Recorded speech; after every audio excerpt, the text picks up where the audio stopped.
Quand les Grecs observaient sous leurs pieds, ils n'y voyaient pas forcément de la poussière ou des rochers. Ils ressentaient une force calme, ancienne et profonde. Cette force avait un nom, présente avec eux dans chaque maison. Une déesse du manque, de l'attente et des saisons, celle que l'on prie lorsque la faim persévère, une mère endeuillée, appelée Déméter. Elle n'habitait pas vraiment l'Olympe, ou alors elle y était sans vraiment s'attarder. Son regard se portait autre part, sur les mains calleuses des paysans, le travail et les champs. Pour les Grecs, Déméter était une alliée du peuple qui marchait à ses côtés. Elle pouvait ressentir la faim, l'épuisement, la perte. Bref, son nom résonnait dans beaucoup de discussions. Et il est vrai qu'en tant que responsable de la terre nourricière de ce monde, Déméter fait écho au partage, à la convivialité et aux douceurs sucrées-salées de ce monde. Plus précisément, elle est la déesse des moissons, des récoltes, du cycle des saisons, mais aussi de tout ce qui pourrait pousser sous la surface du monde. Pour les Grecs, Déméter n'était absolument pas abstraite, elle était présente dans chaque épi, dans chaque pain rompu ou dans chaque repas partagé. On dit que c'est Déméter qui a apporté aux hommes le cycle agricole, de comment faire pousser et récolter. On dit aussi que son fils Philoménos est l'inventeur officiel de la charrette, avant d'être transformé en la constellation du Bouvier, le remerciant éternellement. Grâce à ce savoir, l'humanité cesse d'errer. Elle s'installe, bâtit des villages, fonde des cités. On lui élevait alors de simples hôtels à sa gloire, souvent construits proches des greniers à blé. Pas de temple grandiose pour elle, non, Déméter savait rester humble. Elle préférait les petits hôtels en bois ou en pierre, mais surtout avec un sol en terre. Petite anecdote historique d'ailleurs, les paysans, avant de planter leur première récolte, se rendaient à l'hôtel de Déméter pour lui donner quelques fruits ou alors lui jeter une première poignée de grains. Car refuser de partager avec elle, c'était surtout risquer de voir la terre ne pas coopérer, et donc, à la fin, de ne pas avoir de récolte. Déméter se traduit par terre-mère, et ce couple de mots en dit long sur son caractère. En vérité, elle est autant une déesse nourricière qu'une mère souciante. Et c'est là que l'histoire bascule. Un jour, Perséphone, sa fille, disparaît. Zeus avait réussi à comploter avec Hadès pour que celui-ci puisse s'unir avec Perséphone. Hadès était tombé éperdument amoureux d'elle, et Zeus, en tant que père de Perséphone, lui donna son accord. Zeus fit pousser une plante nommée Narcisse pour attirer Perséphone dans un piège. Perséphone, cueillant des fleurs avec ses amis, tomba nez à nez avec cette fleur rare et majestueuse. Les sens en émoi, elle se dit que c'était une chance unique de voir cette fleur ici, au beau milieu d'un champ, entourée de montagnes. Et elle l'accueille. C'est ainsi que Hadès, voyant la scène, s'élance comme un éclair tiré par les chevaux aux flammes bleues et l'emporte avec lui dans le bas monde. On dit selon la légende que son cri se perdit dans l'air et que Déméter, sa mère, l'entendit. Alors, réalisant que sa fille venait de se faire enlever par le représentant des mondes d'en bas, Déméter rend les sols infertiles. Car il ne s'agit pas seulement d'un amour maternel entre Déméter et sa fille Perséphone, mais plutôt d'une sorte d'équilibre cosmique chez les Grecs. Et sans Perséphone, la terre ne peut fleurir. On raconte qu'après ces événements, Déméter parcourt le monde, sous l'apparence d'une vieille femme, torche à la main, refusant de manger et de dormir. À Éleusis, une petite cité proche d'Athènes, on la vit, sans la reconnaître, allongée près d'un puits. Les habitants lui amenèrent un siège par pitié, un peu d'eau et un abri. Parfois même des petites coupettes de Kichéon avant qu'elle ne devienne ivre et menace les gens qui la raillaient. On peut dire alors que, heureusement, qu'elle s'était interdit de boire du vin durant son deuil. En échange, Déméter offre alors aux habitants un savoir que nul autre dieu n'avait encore offert. Des figuiers, ok super, mais surtout le sens du cycle de la vie et de la perte. En gros, comment ne plus craindre la mort.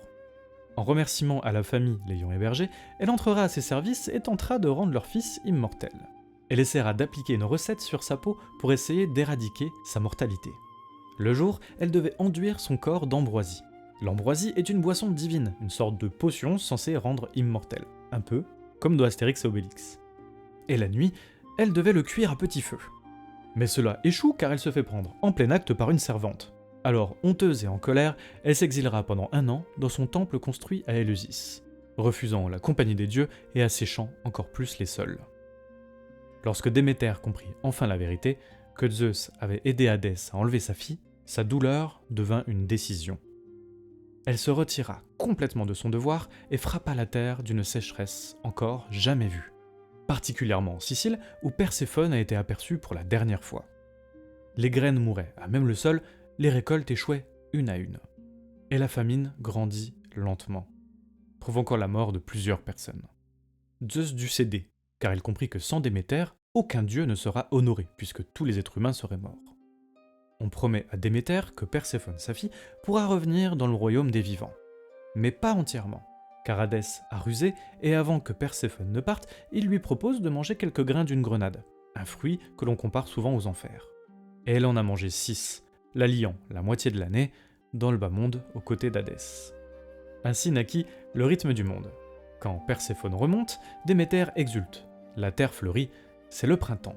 Quand la déesse redescend aux enfers auprès d'Hadès, on dit que le sol se fige, c'est alors l'hiver. À la suite de cela, les Grecs voyaient à chaque instant rigoureux de l'année le signe de la tristesse de Déméter. Pour les Grecs, ce mythe n'était pas une métaphore, c'était une vérité vécue. C'est d'ailleurs pour cela que le culte de Déméter est pratiqué partout. Cette idée de cycle et de donner vie plaît énormément aux femmes de l'époque, qui lui rendaient hommage lors des thesmophories, des rites exclusivement féminins où les hommes n'avaient pas le droit d'assister. Cela consistait pour elles à se retirer de la cité, à ne pas manger et à se recouvrir de cendres, puis enfouir sous la terre des restes de porcelets sacrifiés. Ce geste, un peu étrange pour nous mais hautement sacré pour l'époque, visait à nourrir les champs et à garantir leur fertilité. Mais c'est à Éleusis que son culte atteignit la plus grande popularité dans le monde grec.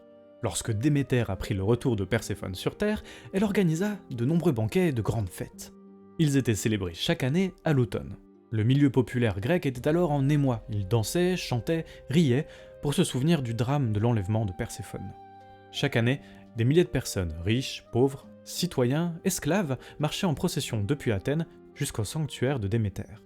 Ils chantaient, se taisaient, pleuraient parfois, ils participaient au mystère d'Éleusis. Ce qui s'y passait était extrêmement secret. Même encore aujourd'hui, on ne sait pas exactement ce qu'il se pratiquait ou se disait. Mais plusieurs pistes s'accordent à dire que le point de bascule naissait de l'enseignement. Tous disaient la même chose en y sortant, ils n'avaient plus peur de mourir. On y buvait du kikéon, une sorte de boisson aux céréales fermentées permettant de modifier son état de conscience. Certains disaient avoir eu des visions, d'autres d'un apaisement profond, leur permettant à présent de braver la peur de mourir. Même des philosophes comme Platon, Cicéron ou Marc Aurèle furent initiés à ces rites. Après cela, les Grecs disaient que celui qui est allé à Éleusis ne meurt jamais vraiment. Cicéron disait même à ce propos « Éleusis nous a appris non seulement à vivre, mais surtout à mourir avec espoir. » Car Déméter enseigne ceci. Rien ne disparaît, tout retourne à la terre pour mieux renaître. Quand les champs ondulent sous le vent, que le pain est rompu ou que l'hiver cède au printemps, Déméter est là. Silencieuse, patiente, éternelle et respectée.